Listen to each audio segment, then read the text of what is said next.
Hi there, welcome back to the Mindset Check podcast. I'm your coach, Misha McKittrick. This is a podcast where we believe that as you take time for a mindset check, you have more power than you think you do. And where we also believe that learning to treasure the memories of our loved ones lends access to our healing. Before we jump in, I want to talk to you about a couple of things I really feel excited about. One of them is the private Facebook group for the Mindset Check podcast. If you're a listener of this podcast, go join. The only thing that it takes to join this group that's free is the pledge that you'll be kind to the others in the group. Because of that, we're creating a really great safe space. And one of the things that we're starting to do in there is I'm starting to do interviews with my listeners. We can talk about anything you want to. We can talk about something that you had a breakthrough with on the podcast, or a concept you hope to understand and grasp better, or I can help you move through something that you're up against. One of our listeners named Melissa dives in this week with me, and we talk about a place where she feels stuck. We talk about a job that she really doesn't love, but needs to get to the next step. And so she is trying to figure out how to break through to the next step. And we dive in and we talk about affirmations, and we talk about how our beliefs create our reality and how to flip the truth so that we can create something different for our future and essentially become unstuck. It's a really great conversation. It can help you move through anything that might be true in your life that you don't like. So go listen. Also, something else that I feel really excited about is I am preparing to do a group coaching session in the fall. I hope you're excited about it. I'm feeling butterflies and excitement, and I'm so ready. I'm so ready to step in that space. And also, if you wanted to coach with me one-on-one before that, let me know. Send me a DM. I would love to take a look at what that would look like and to figure out if we're a great fit. So feel free to reach out to me, hello@myfriendmisha.com, or you can DM me on Instagram @myfriendmisha, or you can find me on Facebook.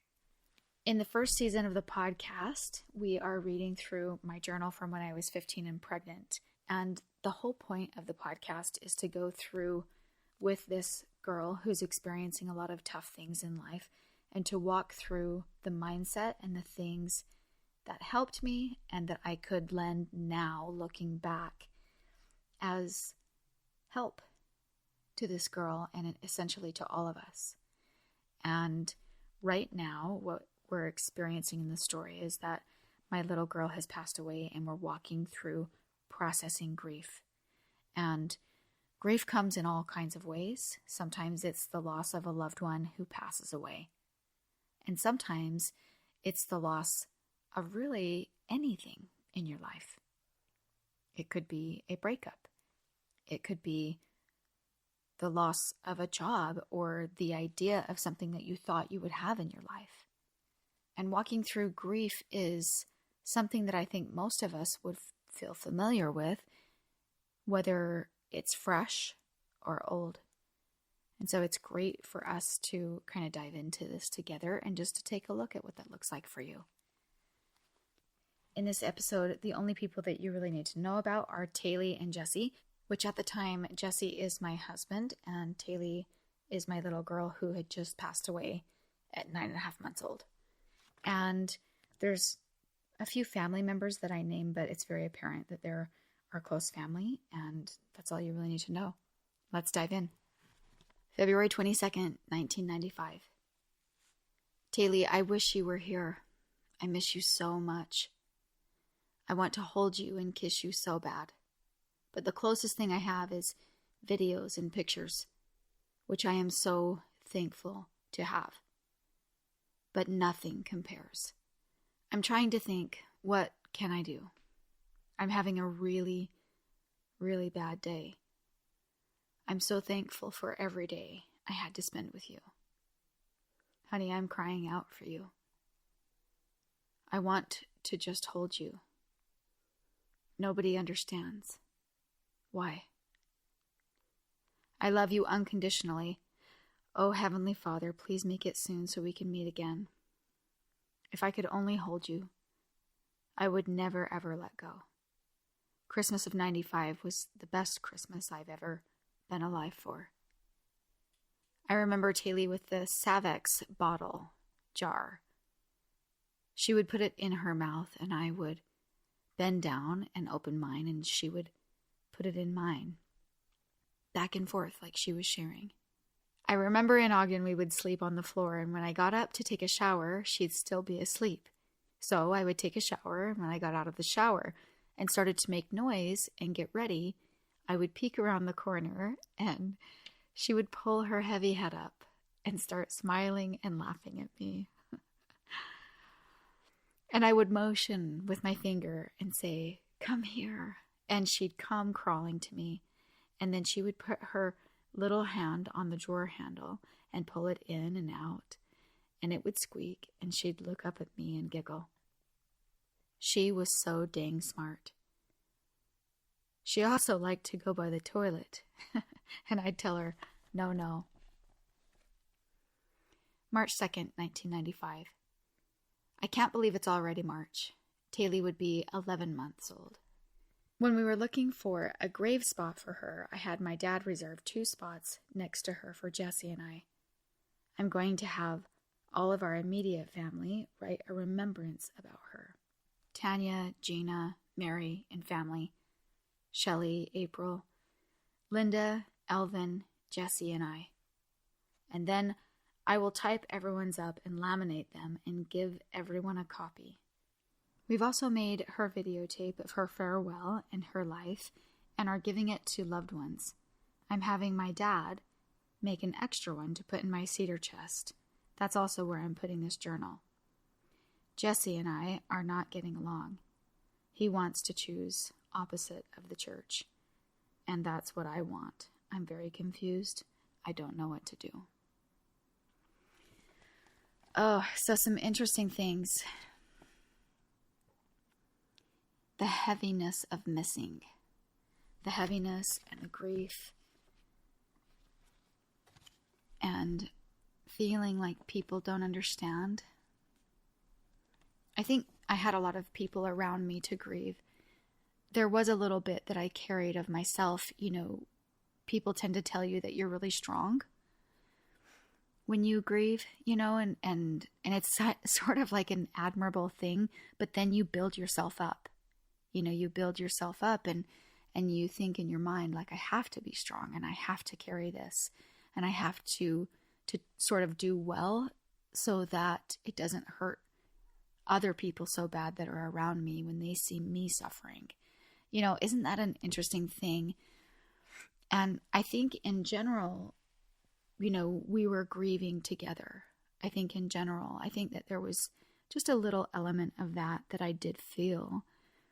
And it was completely created on my own because I feel like my family did really great to talk about her. And obviously you can see that we are creating things, you know, together, movies. We made a video of her, little snippets of video camera footage of her life and put it to music. And that was, you know, of course, back in '95 when that was a very foreign thing, you know, to be able to mesh video together and put it to music. And it was such a touching thing to have at her funeral. And so it was my dad's idea, you know, let's make lots of videotape copies and let's distribute them. And that's so part of our healing.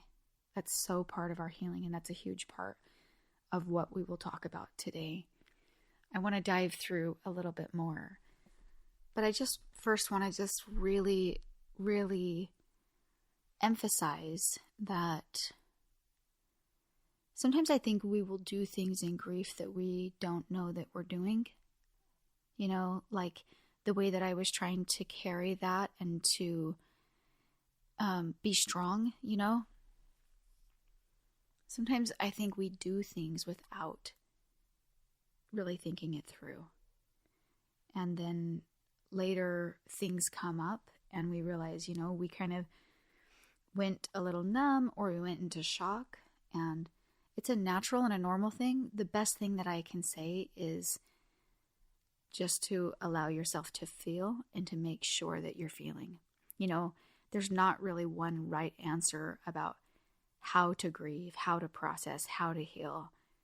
You can do all kinds of support groups and we're going to go through a lot of options today that can help you to be in those feelings. But I would say that there's not one right answer. The only true answer is to try to pay attention to anything that you're pushing down or pushing aside. And maybe there's some situational things where it's not appropriate, in that moment. Like maybe you prefer talking to one person over another about it or whatever, but in general, make sure you're talking and feeling. Make sure you're talking about this person, talking about how you feel. Because if you do that as you go through that, then we experience grief for a period of time like it's intended to be, instead of sort of being stuck or living inside of grief for a really long time. It allows us to process and to move through. And so last week we talked a lot about how the things that we believe, the things that we think about, can really help us in our processing of grief, really diving in and seeing what that looks like. Today I really want to talk about sort of the meditative state and the silent sort of processing. There's a few more things than just that, but I love, like, for example, when I was reading in this journal entry, when I talk about this memory of Taylor, sharing the Savex bottle, with me. That's basically like chapstick, but they used to come in these little jars, and she would just hold it in her mouth. And that's such a cute memory to share that bottle, because she's just a tiny little girl. And so having that memory, the memory of her in Ogden, I remember we didn't always sleep on the floor in Ogden. I remember there was something that was happening with the bed, like where the room that we were sleeping in, maybe the water bed, or I don't remember what was going on. But I remember momentarily as she got older, we were sleeping on the floor, kind of out more in like a living room area. And it was kind of the living room and the bathroom, and then our bedroom was all kind of right there. And so, of course, when I would go in the bathroom and then I would peek out and she would lift up her heavy head, because she's still so tired from sleep. And as I'm writing that and as I'm telling you, I can conjure up the picture of that in my mind. I can see her little head. I remember leaning out the door and telling her, come here, come here. But it's not until I dive into the memory that I've written down that I remember that. And so I love this quote by this Scottish poet, James Barrie. He says, God gave us memories that we might have June roses in the December of our lives. And even if it doesn't feel like December, like right now, I don't feel like I'm in a December or like in a dark winter month. I feel like I'm doing great, but I also just really love this memory. And so safeguarding the memories of the people that we love, the people that we're grieving for, it not only allows us to process, all of the good feelings and the good memories of what we've experienced with them, but it allows us to experience them later. So I love the idea of writing in a journal. Writing in a journal is very therapeutic. I also remember going through my like grief support group. And I also just wrote and wrote and wrote memory after memory after memory that I didn't put in my journal. It was just, I don't even know where it's at now. I'm sure that it's somewhere very safe. But, you know, I wrote those memories, and when you record them, even if you don't regurgitate to them in the future, it trains your brain to remember that moment even better for the future. You know, it allows us to pay attention to what our current feelings are of that person. And then that is what seems to stay with us. It's extremely therapeutic. And I know that sometimes as we're talking about grief, and some of you, you know, you might be in the middle of fresh grief. You might have old grief that maybe you're just saying amen, amen, amen to, right? To some of these things because you already know them and you've experienced them. Or maybe you have old stuff that you haven't worked through. And you can still write all those things down and allow yourself to process these things as a way of also moving forward. I love what Julia Samuel said. She said, the paradox of grief is that to get through the feelings, we have to let them in. We have to experience them. The more that we push them down and ignore them, the more we're creating those feelings to be terrible instead of allowing the feelings that are there, just allowing them to come and to feel them. And so it doesn't go for only just fresh grief or old grief. It's also sometimes grief that could be over any loss. Anything that you sort of planned for or hoped for that didn't come. And it's really imperative that we move through it, because allowing the feeling is what allows recovery. So just try to remember that as you're going through whatever it is on your side. That if you're committed to feeling it, that is the truest way to feel. So writing down in your journal all the things. I recently was looking at another journal, my next journal, because this one's has a few more pages, and I was like, where's that next journal? And inside of that journal, I found a letter that I had written to Taylor in March, so around the time that I'm reading to you from, and I just write to her.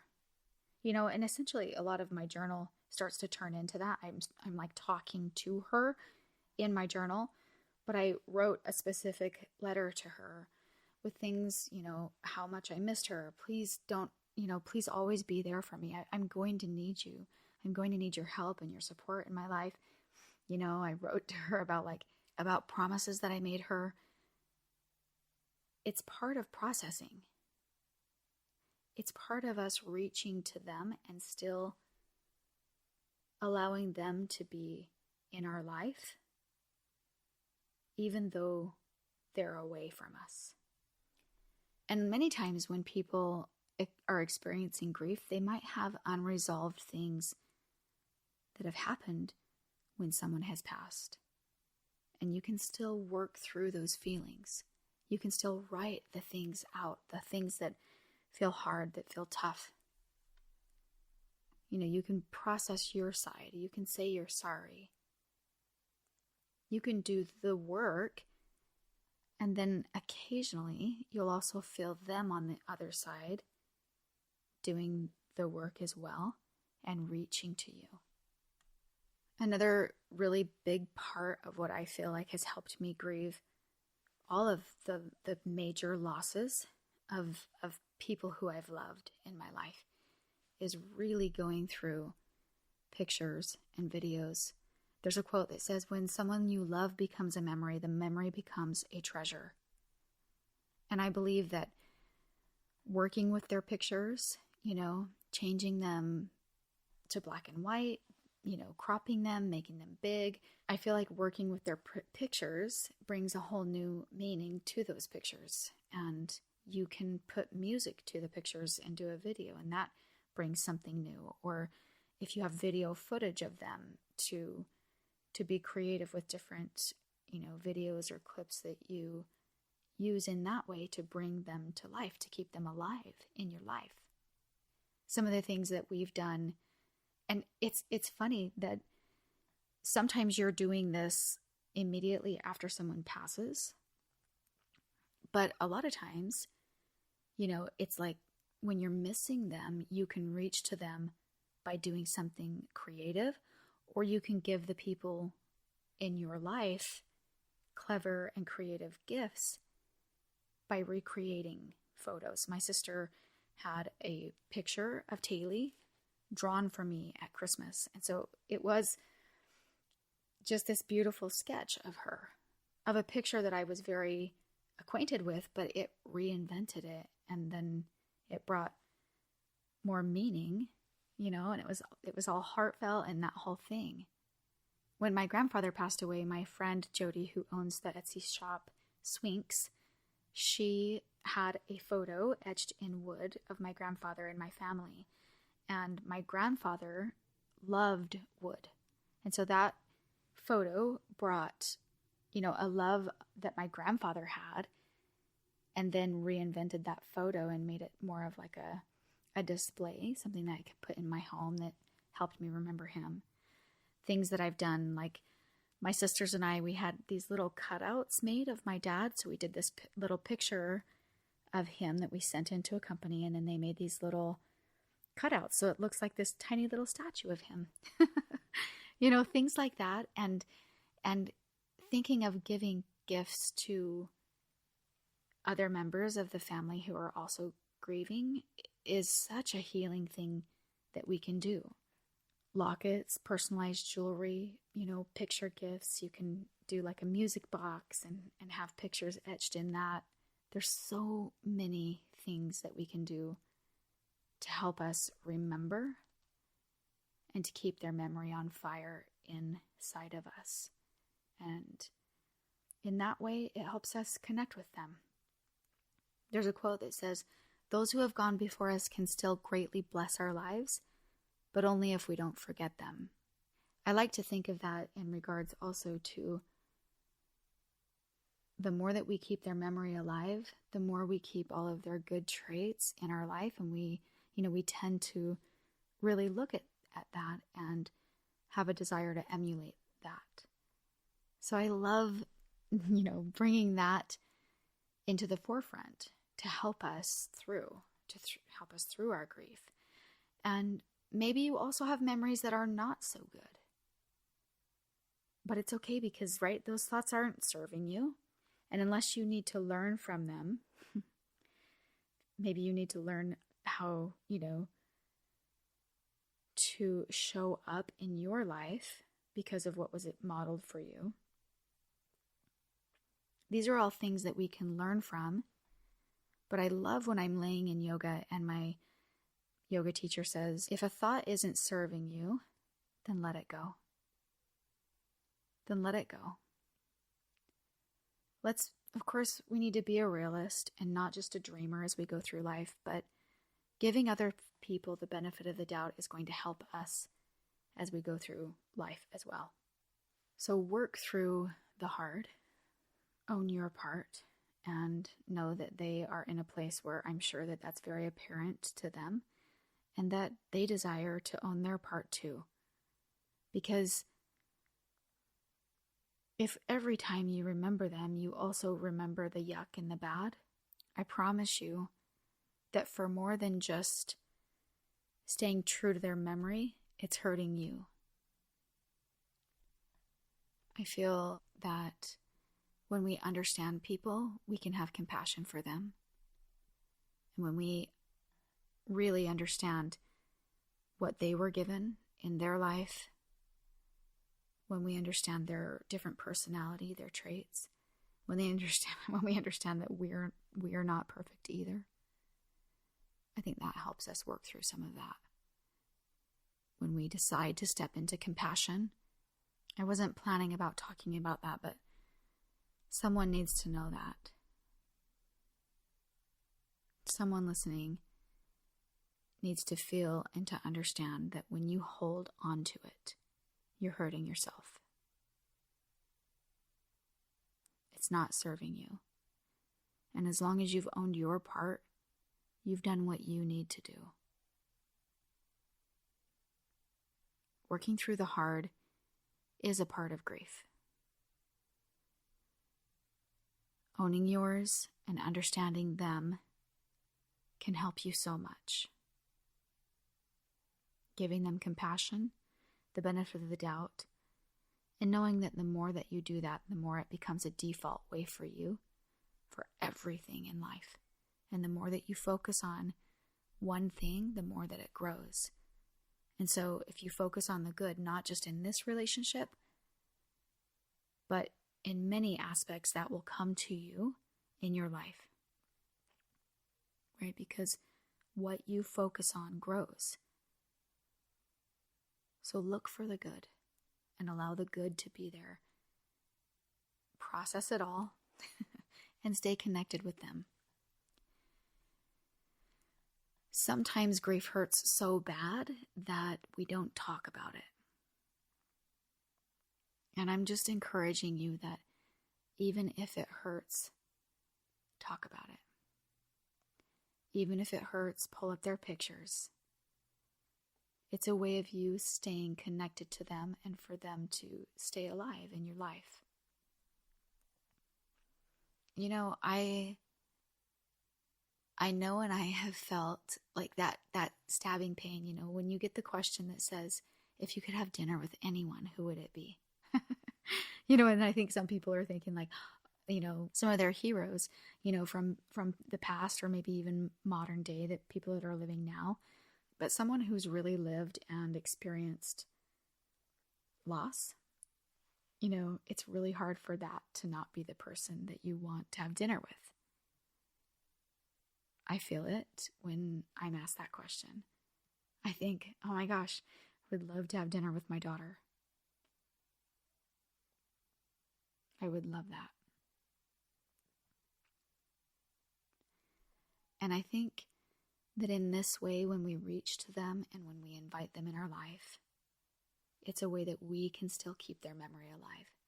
We can still keep them active in our life and on our side of the relationship. I love this quote by Garrett Gong that says, "Still very much alive, our ancestors deserve to be remembered. We remember our heritage through our oral histories, clan records, and family stories, memorials or places of remembrance, and celebrations with photos, food, or items which remind us of loved ones." I love that. We'll talk more in a couple of episodes about, you know, celebrating and the times of those celebrations and bringing them into our life that way. As far as like processing the grief, I think one thing that really helped me is the projects that I reached for. I did a lot of painting. It became therapy for me. My parents let me set up this station downstairs, and I had all of my paints, and I was working on project after project after project. I opened up a shop in this little town where we lived, and it was like I had this little section of like a commission shop, and I sold almost nothing. But I fully stocked it, and I, you know, made 2 or 3 or 4 of the things, and then I ended up giving lots of gifts away of things that I made. And working with your hands, anything you can do with your hands that also allows your mind to become slow and quiet and for your heart to slow down, that is so good for healing. So think of projects in the way of like planting flowers, carving, you know, carving wood, working with leather, I don't know, something that calls to you that is working with your hands, anything artistic, something in those arena, you know, working with wood, those types of things are so therapeutic. And it allows you to process and to create a neural pathway in your brain of calmness, right? And of just feeling and allowing things to come up and to feel. And that you are open, willing, and ready to give the space to that. I think that this is a really important thing to point out, because in our day, we so often feel like we need to constantly be, listening to something or watching something, because things are so readily accessible. Even back in 1995, when I experienced this with Taylor, which wasn't terribly long ago, but even upwards of 50 years ago, we didn't have access to that much, right? Maybe people could flip on the television set, but typically when you move through things just that you do on a day-to-day basis, like laundry or ironing or taking care of the yard, you didn't have something in your ears, and we do now. And so I think it's important when we experience grief to have a lot of time where it's just us with ourselves. And of course, that's also barring the thought that what we're thinking is healthy and it's getting us in the right spot, or we're just processing and allowing ourselves to feel or to work through whatever it is that's in front of us. Because a lot of what we talk about on this podcast is when you're not right in your mind, that we expose ourselves to something different and we take responsibility in that manner. But doing a project and allowing yourself to just be with yourself, it distracts your mind just enough, because you're thinking about what color should I make this paint, or how am I going to float those edges or blend this or that, how am I going to do these things? And it distracts your mind just enough, but allows you the space to also be processing. So keep that in mind as you're moving forward with your grief. There's also a lot of just therapeutic actions that you can take, being in a place that's spiritual or sacred and spending time there, being in nature and spending that introspective time. There's all kinds of research that you can find on grounding, taking off your shoes and just walking on the earth, that is so healing. We did a lot of that, where we would just go on picnics and we would just be outdoors. Sometimes going to the grave is something that's very therapeutic for people, and they might go and have full conversations. And sometimes going to the grave doesn't feel good for someone. And you know what? You just have to know that you have permission. It doesn't have to be a thing in your head. You don't have to feel guilty if you don't go to the grave. If that's not a place where you feel connected, that's okay. That's okay. I feel like I visited Taylor's grave a lot in the beginning, and I always took flowers and pinwheels and just all sorts of things. I always sort of had her grave like decorated, and I don't feel a really huge pull to do that at this point in my life. And that's okay. It's okay. So whatever it feels good and natural to you, for me, going out in nature is going to feel more of a place of connection for me. So do what you feel. Music is such a place that can bring us right back or tie us to an individual that we love. I often listen to, music that reminds me of my dad, especially like on his birthday, and in times when I just want to feel connected to him. I listen to music that was his favorite, because he loved the oldies and music was a huge part of our life. And so listening to that allows me to feel him. Awesome activities like creating lantern kits, writing your thoughts on those, or messages on balloons, and having a release party, those types of things, doing breath work, meditation. I know that a lot of people that experience grief say that the lack of touch bothers them the most. And I think that would especially be true if you've lost a spouse. maybe even more so. I'm not entirely sure, but that would be my guess. Mother Teresa discovered the power of touch when she said that more than hunger, poverty, or physical suffering, it's the lack of love which make people die every day.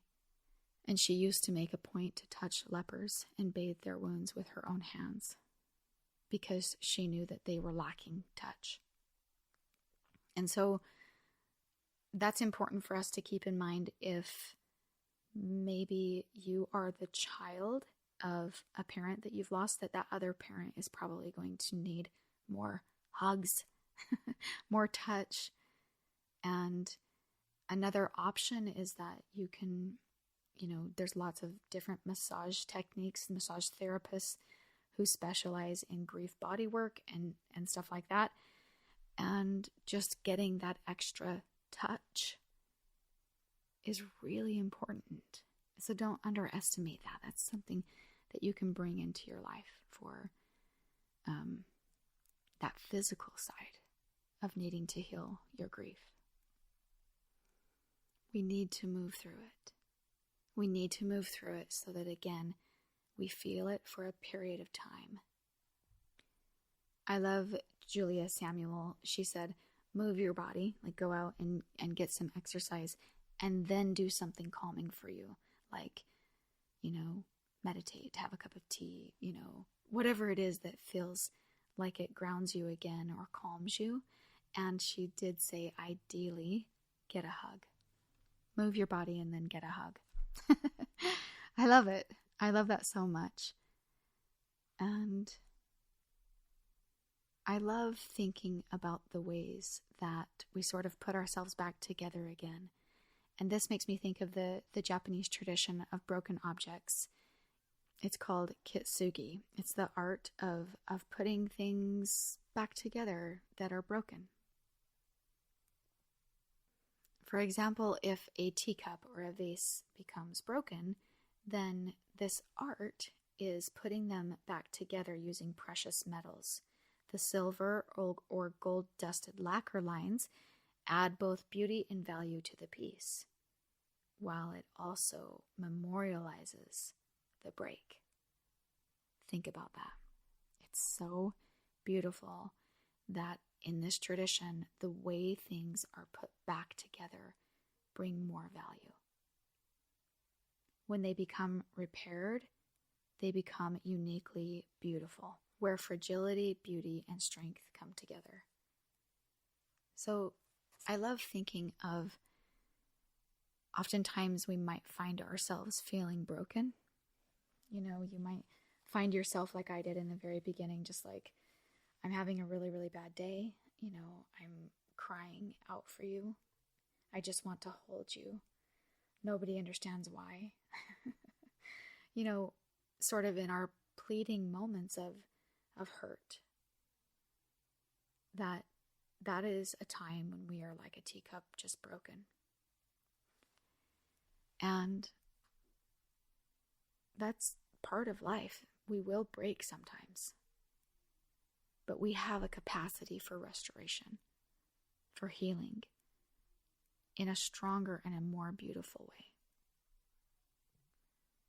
Remember that as you take steps, like some of the suggestions and the things that we talked about, or just whatever comes up for you that you know to do, whatever you know to do next, you are essentially putting a piece of that teacup back together and sealing it off with a precious metal. Anita Diamant said, Egypt loved the lotus because it never dies. It is the same for people who are loved. Thus can something as insignificant as a name, 2 syllables, one high, one sweet, summon up innumerable smiles and tears, sighs and dreams of human life. I know that as we move through our grief and as we find ways to help us step into things that make us feel better, creating blankets with pictures on it of our loved one that we can wrap ourselves up in when we're sad and that we recognize we're feeling. These are steps that help us bring power into our life. These are steps that help us put ourselves back together in a stronger and a more beautiful way. And in that, I hope you see that as you take steps towards your healing, you have more power than you think you do. Thank you so much for letting me walk through a part of your journey with you today. If this podcast is helping you, I would really appreciate it if you will rate and review the podcast. It really helps it to be suggested to other people. One last thing I want to leave you with today is the thought that to mourn is respectful, to remember is holy. Until next time, my friend.